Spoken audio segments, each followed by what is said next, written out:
All right, in this lesson, you guys, we're going to introduce a brand new number, which is the number e. So this is the first time you learned about a new number in a while. Other numbers like e are pi and I, for example, are numbers that have names.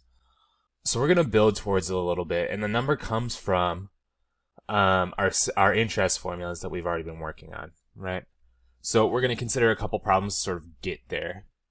So here we have a magical bank account, a pretty nice bank account that's offering me 100% interest per year. If I put $1,000 into this account, well, we already know how to do this, right?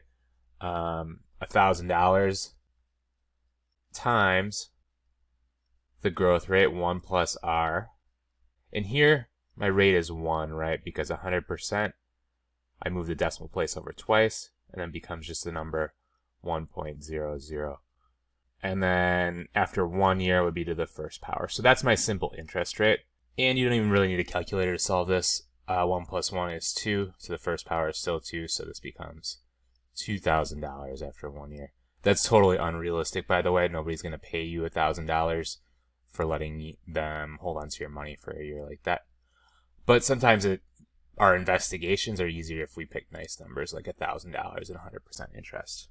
This is called, what we've already been doing, is called simple interest. So that's the formula that we've been working with. So 1 plus the rate to the n power times a times our starting value, I'll call it today.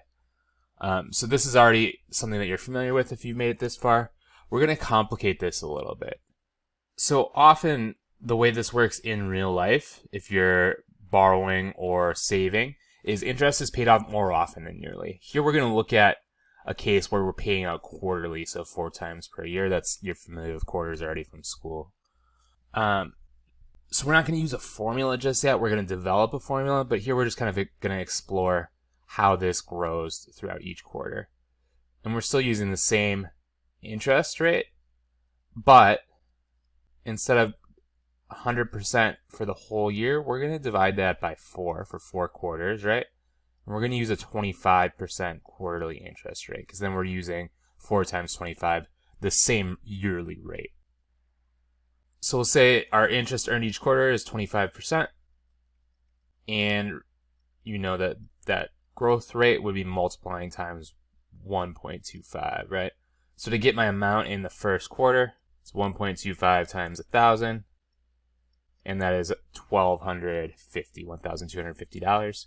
And then in the second quarter, and here's what I'm doing this step by step and not with a formula so we can see how this changes, is going to be 1.25 times 1,250 this time. And the result is $1,562.50.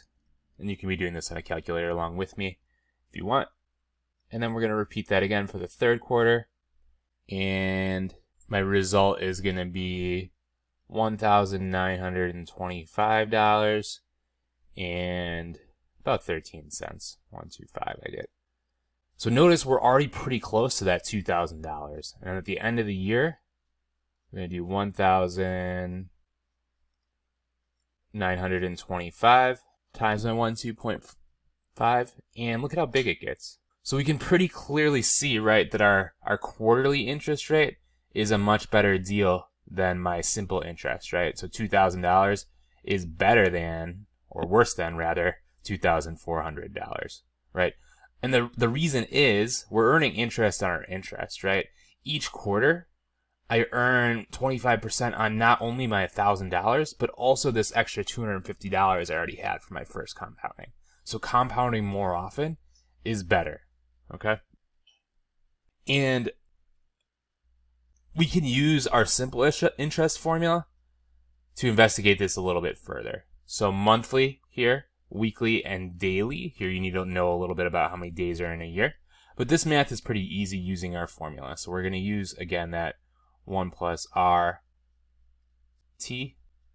And 12 months in a year, 52 weeks in a year, 365 days in a year, and that's stuff you could Google if you didn't know that. Hopefully you know that. What I'm going to do here is 100 divided by the number of payouts. So 100% was my original interest rate, and what I get is 8.3%. Here I'm going to do 100 divided by 52. And what I get is 1.92%.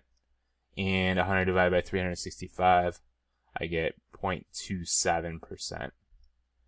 And then I can just use my formula. So I'll do the first one, and I'll give you the rest, because this is math you already know how to do. So 1,000 times 1.083. So I added my percentage to 1. And then to the 12th power now for my 12 months. Right? And the result, $2,603. And I'm rounding just a little bit there. But notice, again, better than quarterly. Monthly is better than quarterly. And then we'll see, I'll give you the rest right now. So we see, right, that these are all better than the quarterly interest rate. But also we see that the increases start to level out. In fact, weekly in this case is better than daily. So you may be asking yourself, you should be asking yourself, what is the number of payouts that I would want to maximize my earnings, right? Because we generally think more money is better. Well, we're going to answer that question on the next page. Before we do that, though, we have actually now developed a new formula for daily compounding or weekly compounding or monthly compounding interest. So this is actually the basis of, if you want to study something like accounting, this is a very basic formula you would use in accounting. So what we did, right, for 100% interest daily compounding is we took 100 divided by 365 as my interest rate. We added 1 to it to make our base. And then we raised it not to 1 year, but to 365 days, right? And multiplied that times 1,000. So what that formula looks like, more generally, is we'll take my original value A, do 1 plus R over N times N to the T. So N is the number of periods. And then R is your rate, T is time, just like before, right? So to do this using the formula, still using daily compounding, 1,000, 1 plus R over N to the 365, that's my N again, times 5 years this time is my T. So this formula, you have to have this memorized for the mastery. This formula is compounding interest when we're changing how often we give interest. Okay? Make sure your notes are complete before we move on, and then we'll answer this question of what is the best number of payouts. So the answer to this question of what's the maximum rate we could grow our balance, what's the best number of compounding periods, actually requires a little bit of calculus. The best result is to let N approach infinity, so have infinite compounding periods. So we saw kind of more is better. Well, what's better than more is the most, right? So this is called compounding continuously. And this formula becomes A, E to the R, T. Now, E is the new number. You don't have to understand how this becomes that because you don't actually know enough math to understand that yet. This is one of those situations where we teach you math a little bit out of order. So E is a number like pi, and E is roughly 2.71.